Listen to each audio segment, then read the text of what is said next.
Three, two, one. Sengoku Sengoku Dao. Dao. Hi, welcome Tim to my channel. Hey, thanks for having me. Yeah, it's very honored to be having you here. And today we have the special guest. We have the founders from ArcadeLand. It's Tim. Thank you. All right. Tim, it's been a long time. We've met before actually. This isn't our first time. Am I correct? Yeah. It's been some years. I think that makes us OGs in the space, right? Definitely, yeah. So now you are the founders of this metaverse project. I'm sure a lot of JP Web3 fans want to ask you a lot of questions, so I'm here to ask on behalf of them. So yeah, Tim, so let's start with maybe your introduction. Maybe can you share us your background, how you got into crypto or Web3 space? Yeah, I'd be happy to. So I actually worked in manufacturing previously, leadership roles with a technical team. So we maintained plastics equipment and robotics in a multinational manufacturer. So I got a lot of good experience there when it comes to efficiency, leadership, and those types of certifications. And things of that nature. So I started getting into traditional finance, trading, things like foreign exchange, as well as equities and commodities.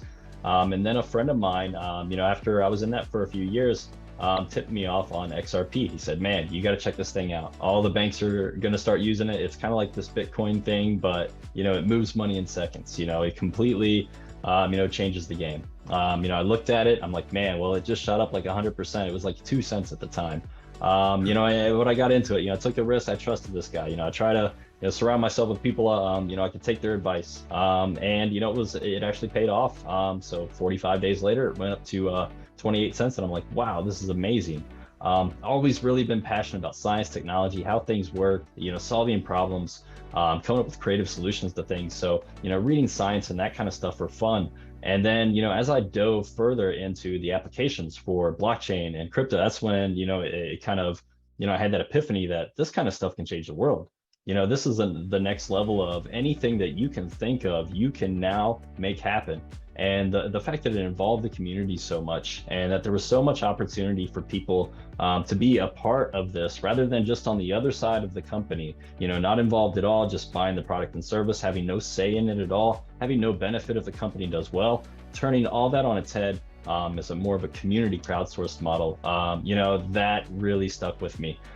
So I dove into it. I started working, primarily in a marketing capacity. I started a company offering marketing services to these startups to help them make more efficient use of their tokens, by employing some of the more tried and true best practices from the traditional marketing spaces, where I saw a lot of opportunities that, I just didn't see everybody doing it right. So, I went to Consensus, big conferences. It's where I met, you shortly after, Consensus there in New York back in 2018, I think it was.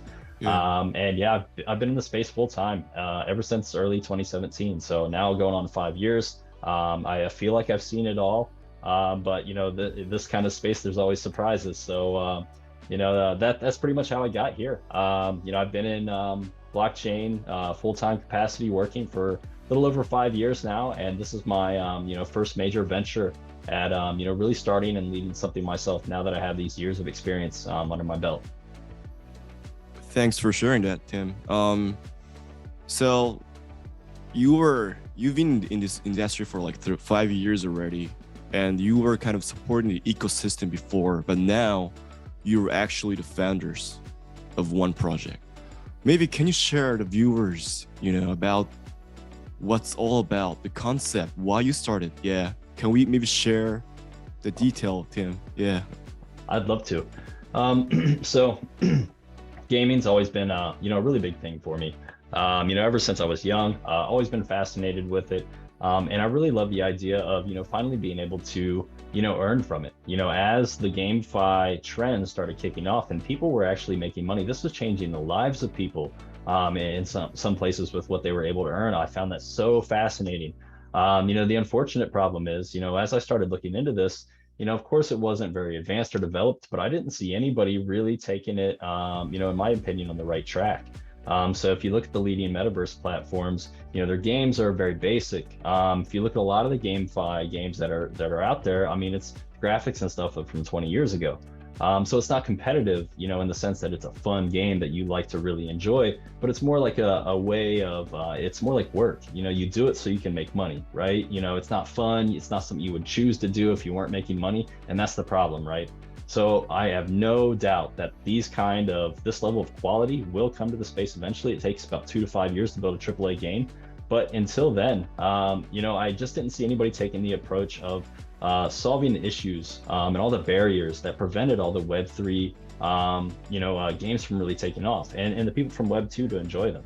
All the scams, all the hacks, all the dangers, the inflation problems. There was just so much. And we finally I got together with some of the best developers I know, some very experienced game designers, and I'm like, look guys, we got to do this right. Eventually we got tired of it. So we fully believe in the vision of Web3 gaming, but we just feel like it has to be approached in a way that isn't as appealing, or isn't, I wouldn't say it's not as appealing. I think it can be just as appealing to Web3 users and crypto savvy people, but be built in a way that puts the needs of the Web2 users first and their safety. So we got to get away from the fact that we require people to download these browser extensions, write down seed words, and all these things that as soon as these users leave your platform, they can get scammed out of. So we got to find that balance between being fully decentralized because we really believe in the ecosystem, but also putting the product design of the Web2 users first, so we can actually have the amount of users that we need for games to be successful. And that's the biggest problem. We're working within a niche of crypto investors, which is already a very small subsegment, and then the gamers within the crypto investors, and that's 500,000 at best, and that's just not a big enough audience.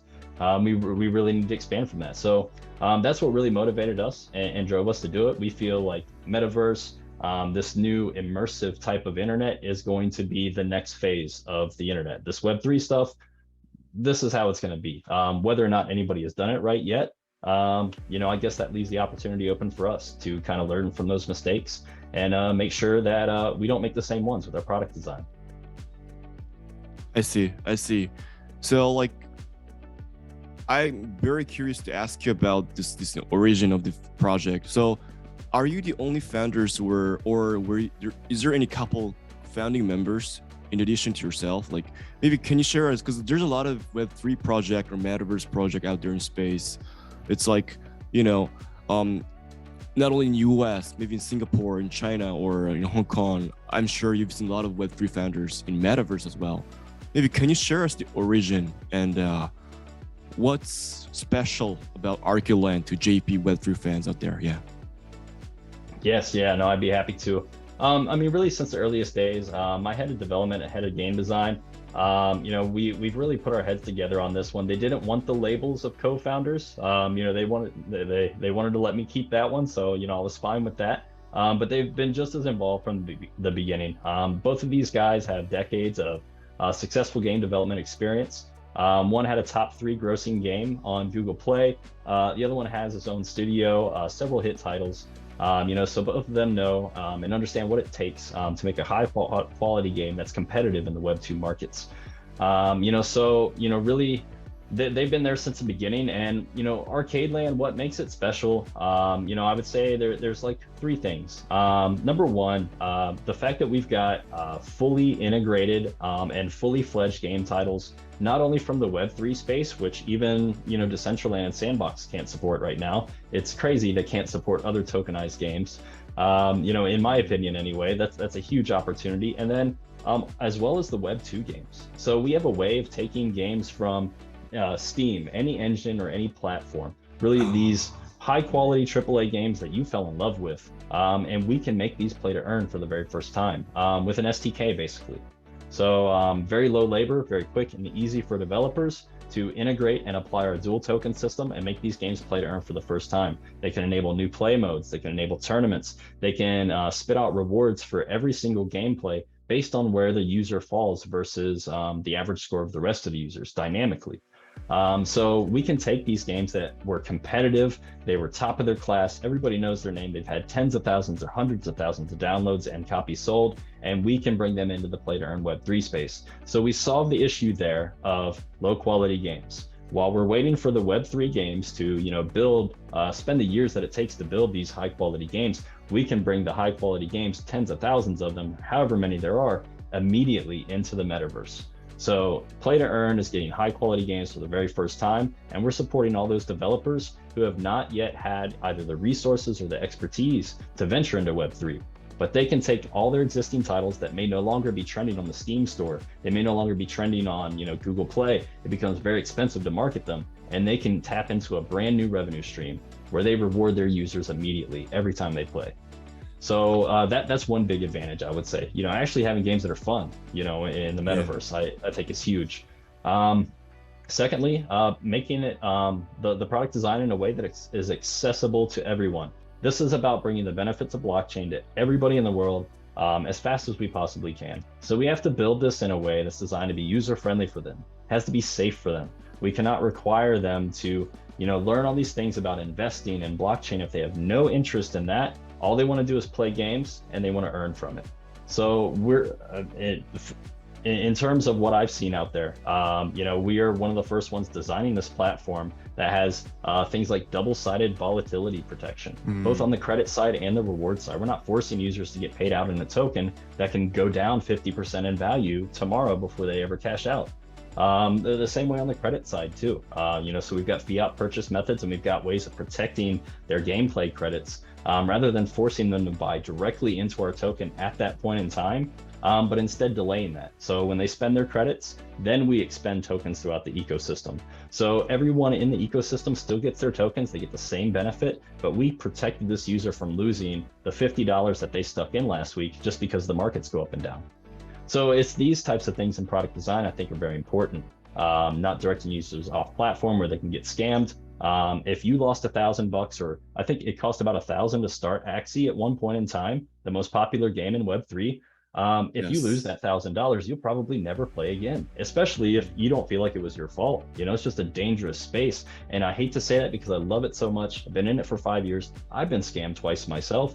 I'm speaking from experience here, and even working in the space, thinking I'm pretty good, pretty safe. I mean, this happened years ago, of course. I'm not still, having trouble with security. I've definitely, paid attention to that stuff, but, it's tough, man, for even novice users. And I really was passionate about it, so I think those are the kinds of things, that we need to correct. And that's what we're doing with the way we designed the platform. So it's Web2 user focused and friendly primarily. However, Web3 users, if you want to take advantage of all the NFTs, tokenized aspects, staking, operate a masternode, take your tokens out of the ecosystem, sell them somewhere else, go for it. That's up to you. It's optional in the fact that you can still do everything a Web3 user would expect, but it's designed to be safe, easy, and fun for Web2 users, and then solve that problem of the very small marketable audience that the current metaverse platforms have now.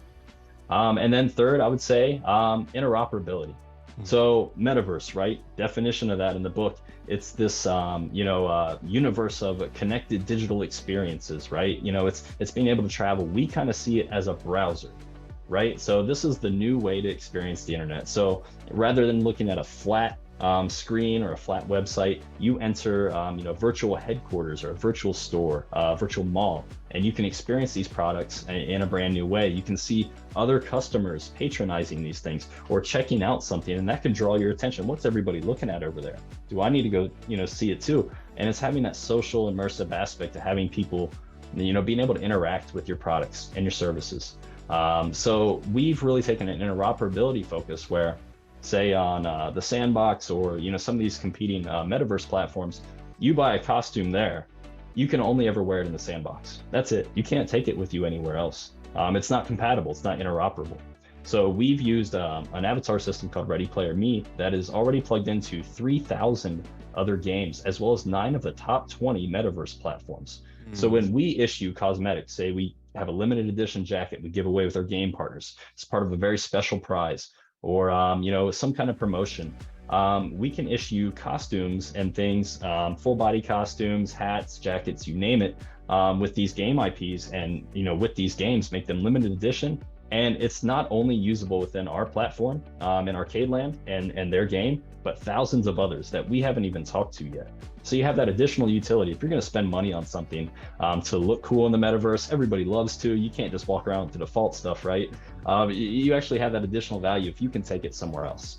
So we're trying to be as compatible with everybody as we possibly can. We'll connect to other metaverses, any type of shop, business, Web3, gaming related service, guilds, games, of course. I think we all benefit by taking that collaborative approach and that interoperable approach, and it extends the utility for everybody. So yeah, those are the, I'm sorry, that was pretty long. But yeah, those are the three main ways that we're different. Number one, high quality games. Number two, it's built to be used by everybody. And then number three, interoperable and compatible in the true spirit of the metaverse. Right. I mean, that's pretty clear for me. I'm sure that viewer also gets the point you just mentioned. Having said that, actually Japan is a gaming country. I don't know you have ever played Pokemon, Final Fantasy, all these, they have their own unique world gaming, culture, and there's a lot of title, there's a lot of different fans. So that's some of the best, man.